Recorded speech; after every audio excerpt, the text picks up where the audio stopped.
what's one big challenge that stands out to you that has shaped where you are at this point in your work and in your professional and personal life? The biggest challenge has to be with mindset. So being born in Eastern Europe and growing up there. So the communist era lasted until about 89. So I was about 7 years old when it fell. But those effects were long lasting and you could still feel them even 10 years after the communists fell. And the biggest one that I still remember to this day is this idea of a fixed mindset. So if you make a mistake, Daniel, you'll be punished, you'll be put down, you will be reminded to not make mistakes ever again. And we know as human beings, we always make mistakes. And that carried on with me throughout my life. And a lot of people, what they do when they are reprimanded or punished for mistakes, a couple of things happen. Of course, you take a bit of damage internally, right? Like your ego, your personal self, you get put down. There are effects there, but there's also effects around the fact that maybe now you're going to strive to be a perfectionist, or maybe now you're going to start hiding your mistakes so people don't punish you or don't look down on you. So that mentality, of course, shifted, and I had a bit of all of those, right? I had effects in all those areas. But when I moved to Canada, I started to understand more about growth mindset. And truly, growth mindset really kicked into my life when I joined Microsoft as an organization about 6 years ago, what I work today, because they really truly emphasize the power of growth mindset. So I got to do a lot more reading, a lot more learning from the best people in the space, and truly understand what it means to be okay to make a mistake and learn from it. And the way I see it now in my personal life and professional life is I don't see anything that happens in life as a mistake anymore, just an opportunity to learn. And do you, Daniel, or me, Constantin, choose to learn from it? Or do we choose to be afraid of it, ignore it, hide it, and move on? I guess when you were so young, under that heavy cloud, it was a lot of this is right and this is wrong and this is what you can do and this is what you can't. And there wasn't a lot of room for self-expression or being allowed to just try things out in a way. It sounds like it was quite a limited space to grow up in. Yeah, very restrictive, and for good reason. I mean, there were different times my parents, my caretakers, so my grandparents and others, they only wanted the best for myself, my brother, and everyone else, right? But if you grow up a certain way and you experience life a certain way, it will inadvertently impact those around you, if you want it or not, right? So looking back, I'm very grateful for my experiences because they led me to where I am today, and I understand why those things are being thought or being pushed down, even sometimes indirectly. Because you had on one hand the society that was very strict and you had to do things a certain way. So like you said, there was no freedom to express yourself. Like in my case, for example, I'm a very emotional human being. And I was always told that, boys don't cry, pull your pants up, right? Those type of things where, again, showing emotions, showing vulnerability wasn't accepted, which also meant that taboo topics like money, sexual education, all those things didn't really come up as I was growing up, because those are things that will show vulnerability from one side or the other. It's interesting. Do you think it took a physical move of country also to break out of that? That's a great question, Daniel. And I would say absolutely yes. And I had two big moves in my life, moving from Romania to Canada. And there wasn't a choice I made because I was 17, my brother was 12. Our parents had made a decision a couple of years prior to immigrate to North America to give my brother and I a better chance at a better life. And had it been up to me, I would have never moved. In hindsight, of course, the move was exactly what we needed. To your point, fresh start, you get a new perspective. And Canada, same as Australia and other parts of Europe and North America, very diverse. So I got to experience many cultures and many ways of being, which truly opened my eyes. And then my second move was about six years ago when I moved from Ontario in Canada near Toronto, so big city, to all the way to the coast of Canada to Halifax, Nova Scotia, which is, I moved from an area of, let's say, 10 plus million people to less than 500,000. but more surrounded by nature, more surrounded by the things I enjoy doing and I like doing. And that was finally a choice I made. I made a choice to move from A to B, like in your case. And that actually ignited my personal growth and professional development as well. That's a good way to put it, actually. Ignite. Give you that change. Sometimes it's just about that physical change to give that initial spark for bigger change within yourself.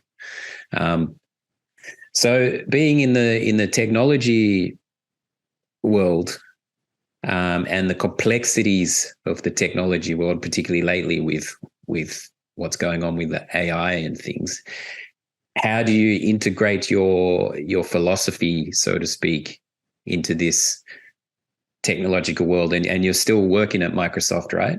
Yes, I am. No, that's another great question, Daniel. It's a fine balance, because throughout my life, I've always asked the question, what's my purpose? What's my why? And I would ask that question to my younger self. Like, I remember I was like maybe 12 the first time I asked that. And then, of course, every year or every other year I would ask. But I would never really do a lot with it. I would see it, I would think, and then I would move on, because I would always listen to the outside, and everyone would tell you, oh, it's the American dream. It's getting a good degree, getting a good job, maybe having a family, raising some kids, and then you die and move on. And that to me never made sense. So I then, in the last few years, done a lot of work on understanding what drives me, what motivates me, what gives me joy and happiness, besides, of course, chasing what everyone else chases, which is a better job, a better quality of life. And it turned out for me to be about being in service to others. So when I would be mentoring, coaching, or even talking like we're doing today, that's what gave me the most joy. So once I realized that it's all about people, interactions with people, it transformed me in my work life as well. Because I used to have a persona in my work life, very professional, go-getter, top performer. And then in my personal life, I had a lot of those attributes, but I was also me. I'm sometimes a joker, right? I like to kid around. I like to be fun and playful and just be me. And I never really brought that to my professional life, because I kept them separate. And by doing this work, understanding myself and truly what it means to me, I was able to bring it back to my work life, and it truly changed my work for the better, because now I have richer and deeper connections with people. And I can also come from a place of love, which is empathy, compassion, when I interact with people. So let's say, Daniel, you and I have a meeting this morning for work, and you're late 5 minutes. Old me would be judgmental, would be like, oh, Daniel is not respectful of my time, always does this. New me might be like, oh, well, Daniel has 2 young kids. He has to get them ready for school. I don't know what's going on. Sure, maybe he forgot to wake up at the right time, but it's also likely that there's so many other things that we don't understand as human beings, and we don't even need to understand, and we can lead from a place of love instead. And that has changed, as I said, both my work life, but also my own happiness. Yeah, that's interesting. I think trying to separate or compartmentalize the two, obviously there's professional life and personal life, but as you say, when you bring these aspects of who you are into it, it can come from a more, call it, authentic and genuine approach with the people around you. And having experienced working in some corporate places myself, I've seen a real mismatch of that and a lack of exactly what you're saying, empathy. And to me, one of the terms that I dislike most is human resources. Yes. Because I understand the role, the job, but I do not think a human can ever really be a resource. So yeah, it's brilliant that you've sort of harmonized all that into your work, and it sounds like as a result, it has probably made you better at your job, right? I would say so. I mean, in the professional life and in personal life too, right? Connections are everything. The connections between you as, let's say, the employee for a company and your peers, but also the customers and partners you work with and everyone. So I would say yes, absolutely. Still a work in progress. I still catch myself sometimes defaulting to old me, especially if I am to act in the moment, right? As I change my subconscious, as I change those behaviors. And to your point, right, humans shouldn't be a resource. Unfortunately, over the years, we've done a really good job to make humans a resource. And it's up to each of us individually to realize that if we were to lead from a place of love, like we talked, empathy, compassion, and everything that comes with that, then we can reframe the scenario, right? We can change that so it doesn't become about someone being a resource, but just a human being that you interact with. And by working together and being respectful to each other, compassionate to each other, you can achieve so much more. Also, being heard, I think, is important in the workplace. Just being allowed to, regardless of your position, being allowed to express what's working and what isn't relative to what you're doing. Absolutely. Being heard. Yeah. For anybody who's perhaps struggling with their professional or personal direction in life, what would you advise? There are some really good books out there that can give you exercise to put you on the path. And one book that really helped me at the beginning of this journey, about 6-7 years ago now, is Find Your Why by Simon Sinek. And it doesn't have anything to do with spirituality. It's more around doing some exercise to truly understand what makes you happy, what makes you you. Now, in my case, I took it a level above. And what I did is I simply took what I've learned, but also looked at really what makes me truly happy in life, both professional and personal. So I have a journal now, which is something I've never done in the past, but I'm journaling for the last quite a while now. And I just wrote down. So what came up to me is I realized that, as I mentioned earlier, conversations with people, deep conversations, mentorship type conversations, coaching type conversations, anytime I would learn something and then give back by sharing is what truly made me happy, be it in soccer or football, what I play since I was 5 years old, or in my professional life, or in my other adventures. I used to be a big computer gamer. I played poker online professionally and coached. So looking back at all of those, there was always a common denominator.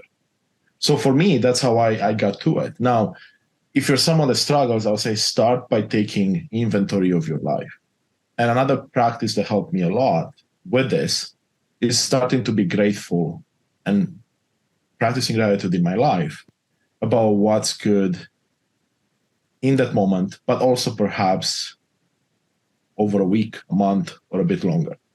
And that really reframed my mentality from always looking at the negatives to now approaching the negatives from a positive angle. And of course, there's always going to be really terrible things happening in the world, but a lot of them we can't control. Yeah, that why is so important.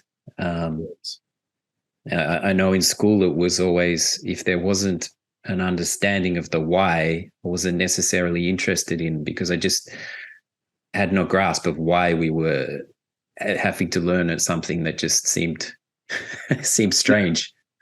But applying the why to most of what you do, it's a simple but big question that drives what we do and our choices. I mean, you touched on something very important, right? It's the idea that if you don't know the why, how can you do anything else? And I also like to talk about this idea of awareness of a situation, of anything in life, is half the battle. So if I'm wanting to change something about myself, to be a better human being, let's put it that way, how can I do that if I'm not aware of the habits or parts of me I want to change? And for a long time, I was in denial of many of these aspects. Like, for example, I grew up in a household and in a country where if we had a disagreement, Daniel, yelling was accepted. I mean, that's the way you communicate. And I never gave it second thought. Then get into relationships with people, either professionally, personally, or your love life, and you realize, wait a second, people grow up differently. They act and communicate differently. Now you become aware of the problem. So the second step is desire. Do I have a desire to make a change? Do I really want to make this change? And if you do those two things, if you become aware of it and then you make a choice to make the change, then the rest is the work that you have to put in, right? Get the knowledge, apply the knowledge, and reinforce it. How important is mentorship to you, and where do people find the right mentors? When I was younger, I was very ego driven, and I'm like, "Ooh, why would I need a mentor? I'm amazing like I am, right? Like I don't need anyone telling me or helping me on the path." But of course, as I grew older, I realized the value of a mentor. And I would want to make a difference between a coach and a mentor, because I know there's a lot of life coaches, there's a lot of coaches out there, and some of them are doing amazing things. But a coach to me is someone that takes, let's say, a fixed tool set and gives it to you, and you work with that. But what I come to realize is that, unfortunately or fortunately, depending on how you look at it, everyone is different, which means that the tool set that works for me, Daniel, is likely not going to work exactly the same for you, which means that a mentor comes in and it's more about understanding who you are as a person, understanding that the tool set could be made up of 50 different things that are different for you than me, and then supporting you in the journey, sharing what worked for them, and then allowing you the space and the support to put it into practice. So for me right now, when I look for mentors, and I have plenty in my life, are people that are usually 1, 2, 3 steps ahead of where I want to be, and people that are willing to give me space and support me on my journey, as opposed to, let's say, being put down or being told, oh no, you have to do it this way or it won't work. And again, like you, I always ask why. Like, why should I follow exactly these 3 steps? Because sure, it may have worked for you, but I don't agree with one of them, so I don't think it's going to work for me.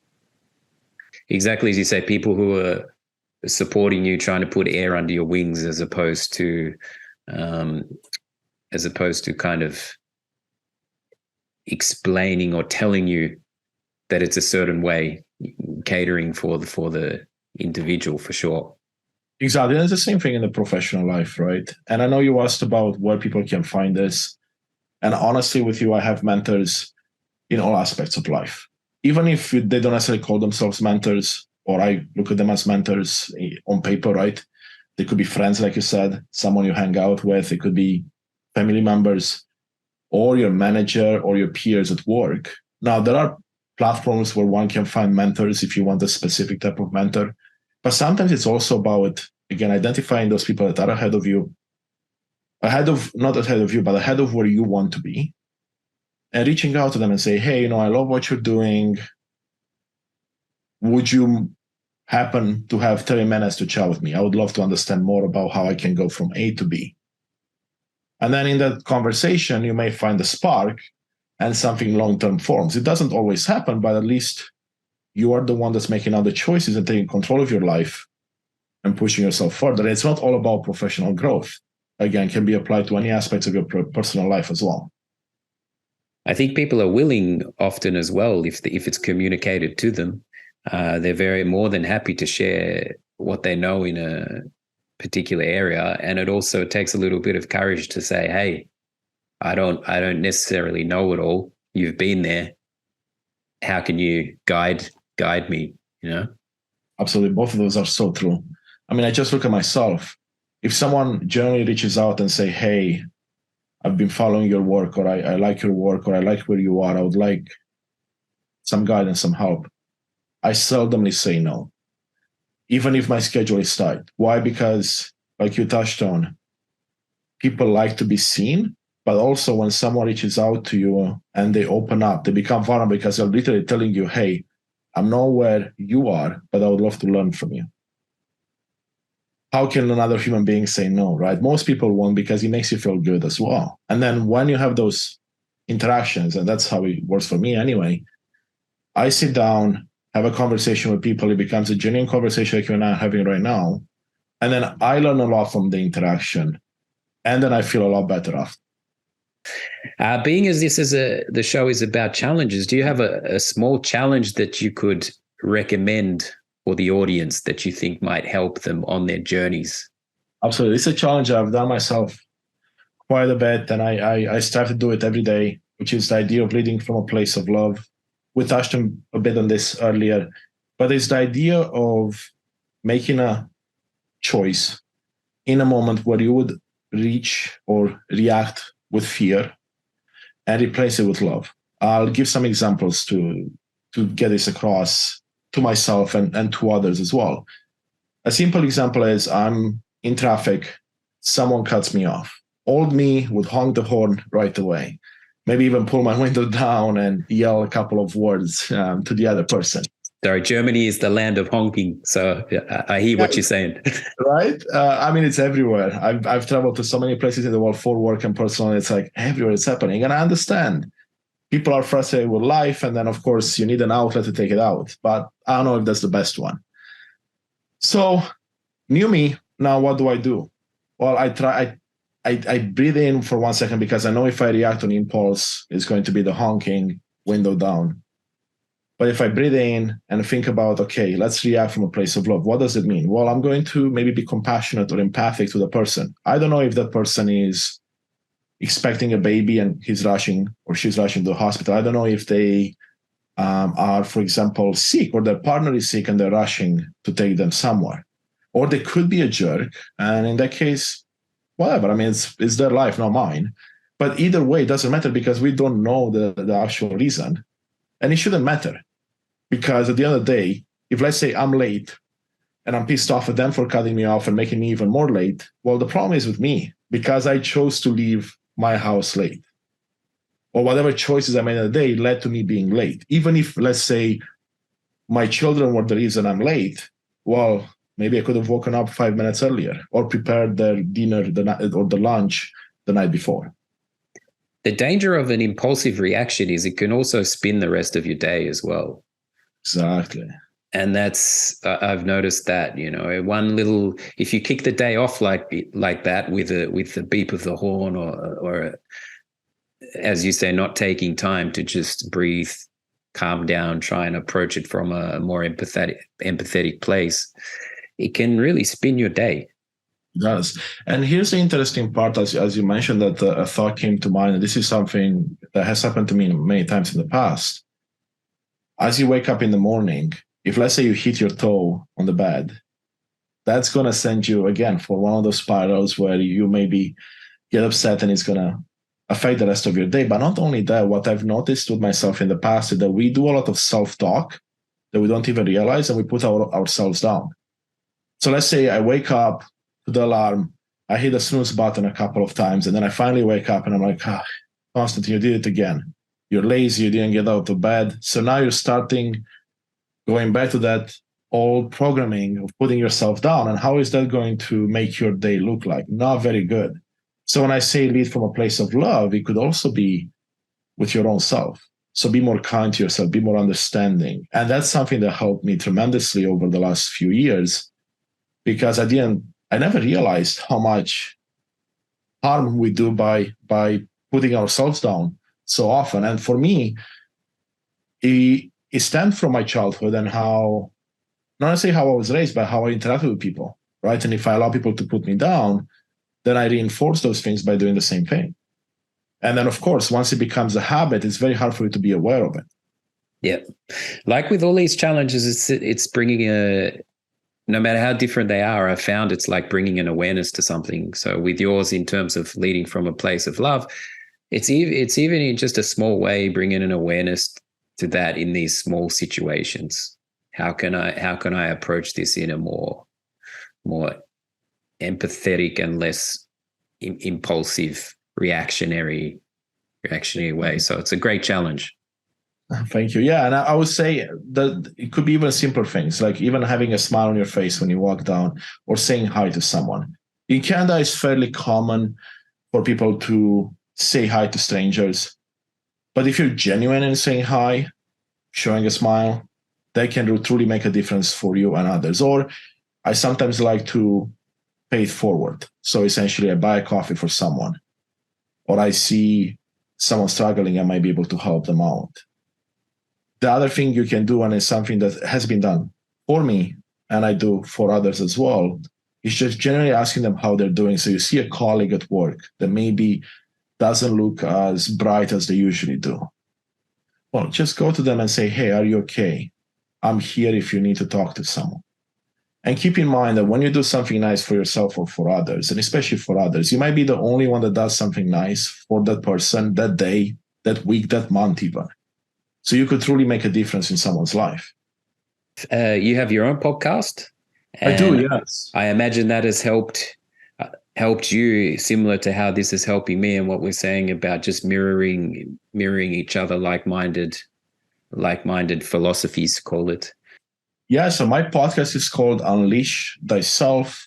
It's a podcast about personal development, professional development, self-discovery, and spirituality. So the idea of how can we learn from what others have gone through, find inspiration and empowerment that we can do as well. And they can find us on all the major social media platforms at unleashthyself.com.